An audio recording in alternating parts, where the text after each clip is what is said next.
Kütləvi qırğın və etnik təmizləmə nəticəsində Ermənistanda bir nəfər də olsun azərbaycanlı qalmayıb. Ermənistanın Azərbaycan ərazilərinin 20%-ni işğal edərək orada çoxlu saylı qətliamlar törətməsi, 1 milyona yaxın azərbaycanlını bu ərazilərdən qovması, Azərbaycanın mədəni irsini dağıtması da soyqırımı siyasətinin tərkib hissəsi kimi qiymətləndirilir. Doğma torpaqların azad edilməsinə, Azərbaycanlıların yurd yuvasına qayıtmağa başlamasına baxmayaraq, Ermənistan bugün də işğalçı niyyətindən əl çəkmir.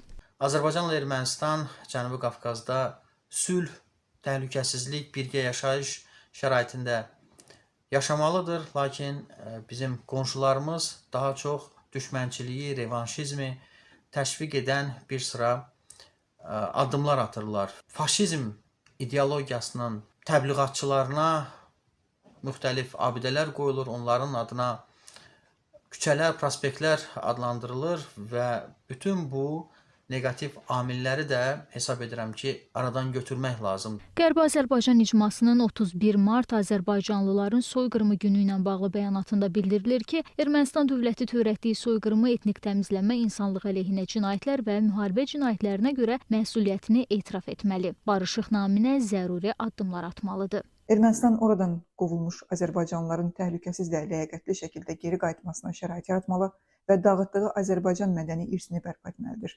Həmçinin Ermənistan Azərbaycanlılara qarşı nifrət və ayrı seçkiliyi aşılayan siyasət və praktikasını dayandırmalı, insanlıq əleyhinə cinayət törətmiş şəxsləri ədalət məhkəməsinə təslim etməli, onları şöhrətləndirməyə dərhal son verməli, Azərbaycanlılara qarşı cinayətlərdə iştirak etmiş hərbi və siyasi xadimlərə, terrorçulara qoyulmuş abidələri sökməli və aparılmış yer adları dəyişikliklərini ləğv etməlidir. Analitiklərin fikrincə Ermənistan ideologiyasında nə qədər ki Azərbaycana qarşı revanşist və düşmənçilik fikri qalacaq, hər hansı sülhdən söhbət gedə bilməz. Ermənistanın siyasi hakimiyyəti bunu anlamalı və öz cəmiyyətinə başa salmağın yollarını tapmalıdır.